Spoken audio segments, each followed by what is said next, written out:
YS Rajasekhara Reddy కూతురు Sharmila Reddy పేడిన Congress MLA అభ్యర్థి సొంటి నాగరాజ్ ఆధ్వర్యంలో భారీ బహిరంగ సభ నిర్వహించారు. వైసీపీ ప్రభుత్వం మోసపూరితమైన మాటలతో ప్రజలను మోసం చేసి పాలన విషయంలో పూర్తిగా విఫలమైందని విమర్శించారు. రానున్న ఎన్నికల్లో కాంగ్రెస్ అభ్యర్థులకు ఓటు వేసి అత్యధిక మెజార్టీతో గెలిపించాలని ప్రజలను కోరారు. ఈ కార్యక్రమంలో ఎంపీ అభ్యర్థి గొల్లు కృష్ణ, కాంగ్రెస్ సిపిఐ, సిపిఎం నాయకులు, కార్యకర్తలు పాల్గొన్నారు.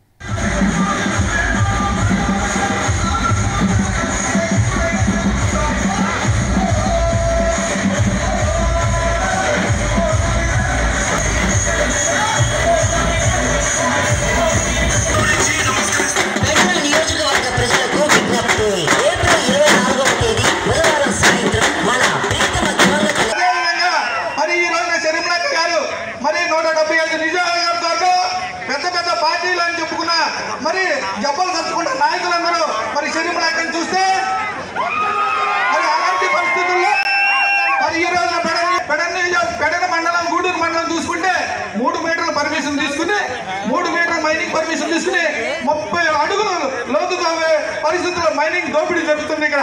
అవునా కదా? అంటే ఎంత అభిరుచేత జరుగుతుంది.